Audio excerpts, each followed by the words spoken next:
Yeah. Well, I think it's an interesting topic, and I'm sure that there is an audience out there for it. But it's true; it's a whole other piece of work to edit, to think about an audience in the book, and but I'm sure that there's an audience for it. So I can tell you a little bit about my experiences. So we, landed in Ann Arbor, Michigan, to start a teaching job there as a fellow in the 90s. And I was shocked to learn that the school was not really dealing with Detroit at all. And so I became obsessed with the city. And my colleagues and I, Jason Young, Omar Perez, Gia Descalakis, Marily Santos-Monet, the five of us formed this working group. We organized a conference, and then we did an exhibition, and out of that came the book Stalking Detroit. So that would have happened probably with or without Solon Morales' text, but we were certainly cognizant of Solon Morales' text and used it as an inspiration, which is why we invited him to write the foreword to the book. So he was working on this when he passed away, unfortunately. Yes, So we dedicated the book to him. I would say the first thing that I would say about the text is that often what's forgotten is that it is really a text about photography. Yes. That, I think in the reception of the essay has been incredibly influential, but I think the part about photography tends to fall out of it, and people use it to refer to certain urban conditions directly. And I always thought what was so interesting about the essay was he was referring to photography and the role of photography and the status and the meaning of photography. And I think without that, I think it's a very different kind of essay. Yes. I think one of the things that the essay did for people, myself included, was it gave a kind of legitimacy to thinking about and to working on places that were somehow not the center. Yes. And that this was, I think very important, especially for those of us in North America. It was really useful to have a European, have a continental, theoretician of a certain caliber and a certain visibility to say, well, these places matter. It gave us quite a lot of, I think, confidence here that, we can look at these places. And I think the other thing I can say about the essay and its impact was that it stresses, the conclusion really stresses the, how can we work in these places without totalizing top-down master plan? And so in that regard, I think of Solon Morales and Terrain Bog. Also, I think of Alexander Chimatov working in France. I think of Rem a little bit working in the Dutch situation, and certainly some Germans. There were a number of people, maybe Ungers, you could think about it that way. There were a number of people who were basically Bronzy in Italy, a number of people that were working in Europe on what I would call weakness, or kind of weak urbanism. Like, what can we do in places without top-down, solutions, without modernist master plans? And that produced, it produced a whole set of theories and ideas about temporality and flux. It certainly influenced the work of Jim Corner, certainly influenced the work of Stan Allen, among others. So I think of myself in that group with Stan Allen and Jim Corner and others in the States who received Solon Morales' theory really as a meditation on weakness and what we can do with the weak urban tools. And in that regard, I think his work sits very comfortably with Bronzy in Italy, or Ungers, or Koolhaas in the Netherlands, or Chemitov in France. But do you use weak in a negative sense? How negative is weak? So if you follow Andrea Bronzy's work, Bronzy is reading Vattimo, and Vattimo uses weak thought. So weakness, both in a literal sense, but also in the political sense. That, what can you do after the larger hegemonic forces have failed, let's say. Okay. So by weakness, I mean a whole intellectual tradition of weakness that I associate Bronzy with, but I associate some others with. Like when Rem asks like whatever happened to urbanism in '93, I think he means something similar. Like what are we to do in these places now that top-down master planning has failed? Mm-hmm. And I think there's something about Sola Morales' essay where at the end he's getting back at how can we deal with these places? What do the urban arts afford us in these places without totalizing control? Mm-hmm. Okay, so there's two things. First, one of my chapters is actually about photography, retrieving from the text, from the essay, all the photographers, all the references to photography and all the exhibitions mentioned in the text. And I made an entire chapter going through all of these references and what they mean and how they related to different contexts even before the 90s and Ignacy and so forth. So that's very interesting. And on the other side, even Ignacy wrote a text called Weak Architecture, but I don't know if you remember it, because they based another book called Weak Urbanism on his essay called Weak Architecture, and Sure. I don't know if I think that these guys, I think these guys were coming from similar intellectual traditions. Certainly the Italian and the Spanish, and I think the key there is to look at Vattimo's theories. I think that there's an intellectual tradition there. Mm-hmm. Okay. There's another person I could put you in touch with. One of my doctoral students who's finished a couple of years ago. His name is Jason. Jason. Okay.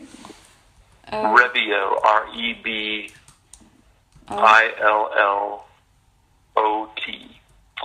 So Jason Rebbio is at Woodbury University. Okay. He's in California, and he did his dissertation on Bronzy, weak urbanism and weak philosophy, basically philosophies of weakness.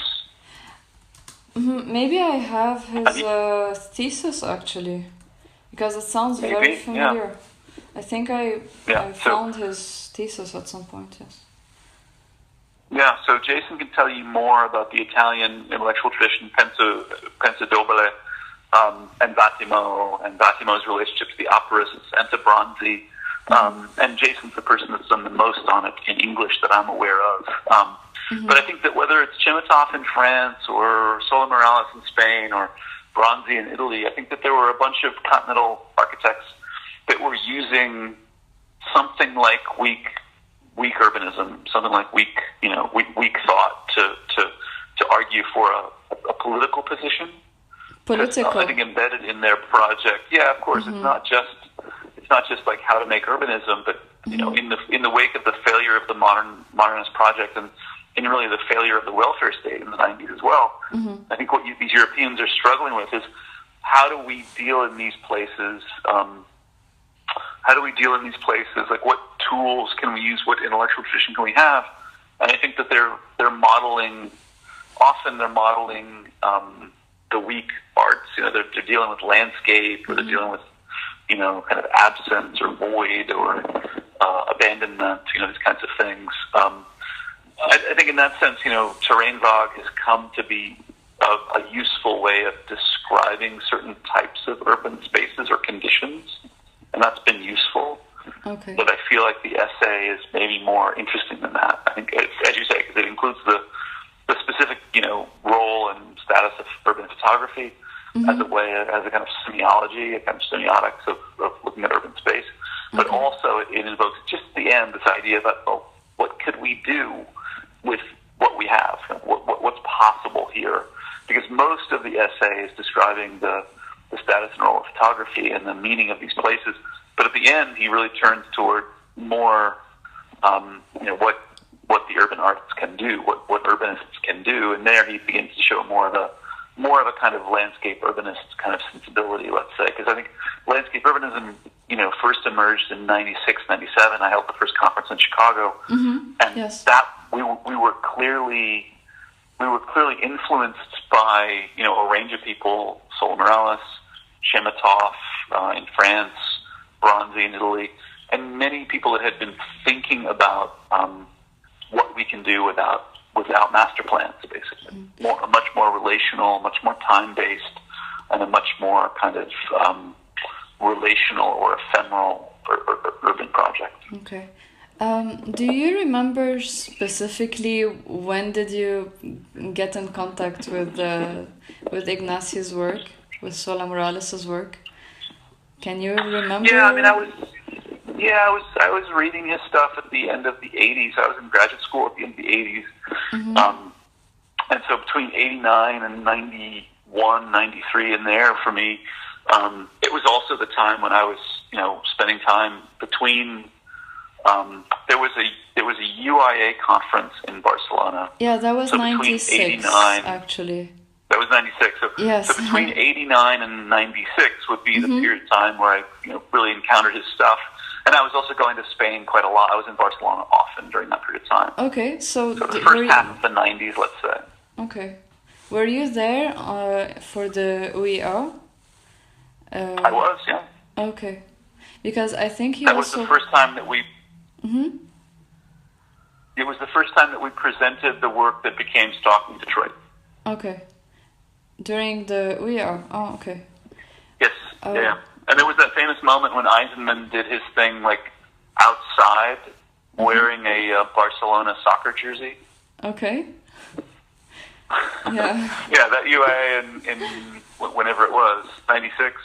Yes. Yeah, that was really the first time we presented Stalking Detroit, and my colleagues were there. So, the people that formed this committee, we were all there. Okay. And so that was obviously a kind of a key moment in the reception of Sola Morales' ideas. I never knew him personally, never met him personally, but certainly, was aware about his work in the, from, the late 80s, early 90s through that UIA. So the UIA in Barcelona, one of the main topics that they have was actually terrain vague. It was one of the main 5 or 6 topics, I don't remember exactly. And was Stalking Detroit... Which is why... which is why we had in mind, pitching to them that we would present.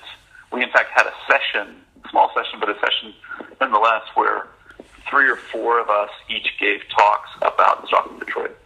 And was it part of the terrain vague section? I'm not sure how much was it the actual event divided.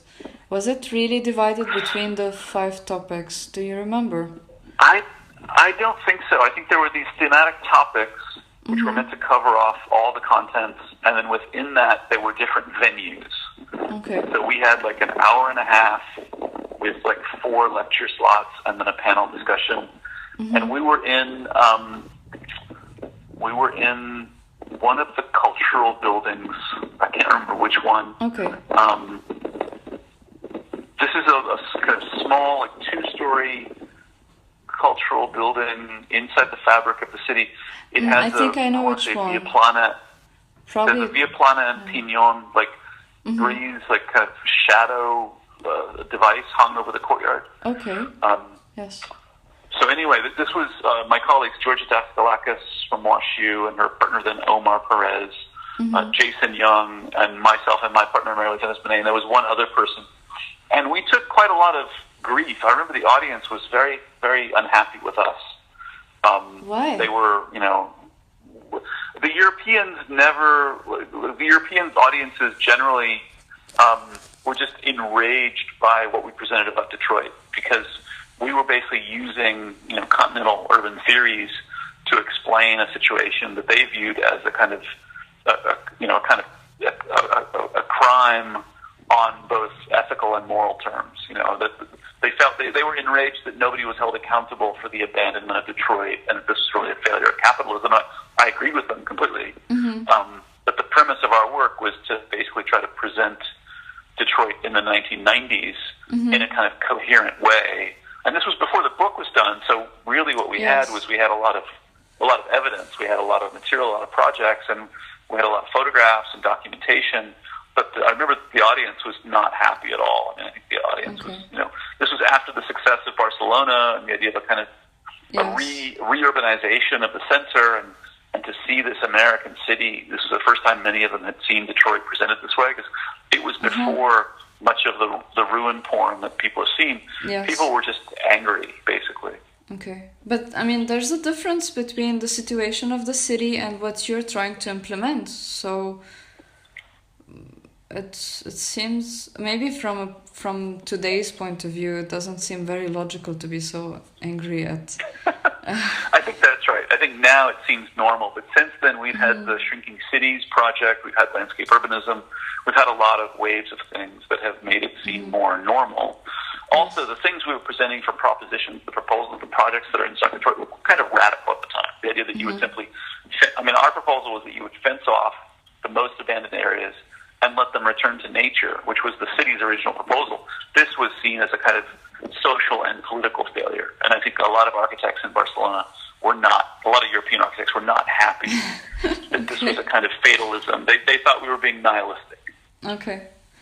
Yeah, I guess in the 90s it makes sense.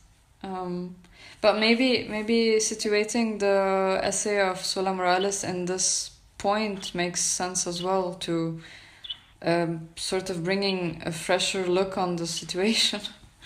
I'm not sure. Yeah, that's right. And I think the other thing, I think that's exactly right. The other thing I think you could say is that the reason that Sola Morales' essay has been received so widely as a way to describe places found is that allows people like me who find it useful theoretically to propose new, interventions, but also people that simply want to describe terrain bag as a condition.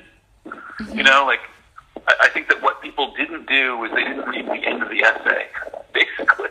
Yes. Because the first part of the essay, the first half, the first two-thirds, he doesn't really tip his hand, right? He's just describing these places, and it's in the last bit where he really says, we need a different toolkit, right? I think that would probably be something that not all urbanists would agree to. Yes. Actually, most people think that he's promoting the idea of completely preserving such spaces without touching them. Whereas actually, as you're saying, if you actually read the text, it says intervene while focusing on continuity, which is quite vague, which gives enough leeway for many people to understand and intervene, not just stay out of these spaces and just to look at them. That's right. To intervene, but also to do so with acknowledging the contradiction, I guess, or I would say acknowledging the limits of one's own power, right? Yes. And that gets you to the weak position, right? So it's a little bit also, it's a little bit related to the topic of acupunctural urbanism, that business, yes. right? Where, some people on the continent and some people like Ken Frampton have talked about, the idea of, how little can you do? Like, is there a way to get a therapeutic or homeopathic response from the city by doing these micro insertions, right? Like that kind of thing. That's one discourse and practice that it spawned that I think is maybe interesting as well. Okay. Actually, in this regard, in my conclusion, I'm trying to open up the dissertation to the idea of perhaps there's a link between Sola Morales' essay and the economic crisis, and how perhaps due to the lack of clients, architecture should perhaps listen more to theoreticians like Ignacy promoting other ways of being architects. And I realize it's a bit too much of a stretch maybe, but it would be nice to hear your thoughts on the... No, I like the sound of that. That sounds right to me. I do think it's appropriate to go in a conclusion. I think that once you've written the dissertation and you've done it, in a kind of scientifically rigorous and a kind of academic way, most of that dissertation, of course, you're simply referring to and citing and positioning the words of others. By the time you get to the conclusion, you've earned the right to say something yourself. Yes, that's why I thought of opening up I think so. a huge parenthesis and saying what I want to say. Okay. Yeah, I think so. I mean, of course, along the way, you're positioning facts to bring a reader to your point of view anyway. But I think in the conclusion, you have the ability to simply say it. Like, this is what might be possible or interesting. I think in that regard, I would tend to. I haven't done this work, but I would tend to associate. When was the essay first drafted? It was thought of in 93, presented in 94, and published in 94, 95. I see. I mean, when I think about that, I would tend to situate it not in the recent recession, but I would situate it in the restructuring of the economy since the 1970s. Mm-hmm. Like, I think one way that I think about the essay is that it's really, for a European urbanist architect, and especially in a capital like Barcelona, to say, you know, these spaces, and also, by the way, the people that live around them, it's kind of unspoken that it's right there, that those people in those places are with us to stay. And I think a part of it is really the failure of a kind of top-down European welfare state. A failure in two ways. It's a failure of their aspiration to plan the city coherently and completely, but it's also a failure of their social policies, right? Because you know, there's not that much difference between the terrain vague and the banlieue, right? So, so I think I would situate it, and I would want to learn more about his thinking about the relative failure of European, you know, urban and political practices. And I think in this regard, Chemetov in France, Bronzy in Italy, Koolhaas, they all have really a political critique of the failures of the state's top-down planning exercises. Yes. Okay. I have also a different question. Was Stalking Detroit related to Stalker in Rome? Were you aware of... Yeah, we were not aware of the Stalker group. I mean, our primary reference was Tarkovsky. Okay. And so we came to know about the Stalker group in Rome when we were teaching in Rome, you know, end of the 90s, beginning of the aughts. But no, I mean, Stalking Detroit was really a formulation that came out of our conversations as an editorial group in the mid-90s. And what we found in Tarkovsky's Stalker this depiction of, you know, a formerly industrial, you know, city that had been abandoned, and yet had this aura to it. So that was the primary reference. And then the secondary reference that we talk about in the introduction to the book was the idea of an activity where we're devoting unwanted and unrequited attention. Like we were the stalkers, basically. Detroit was our object of affection, and most people in Detroit were not interested in us to describe it in this way. Basically, that was the secondary reference. But no, we were not aware of the Rome group at that point.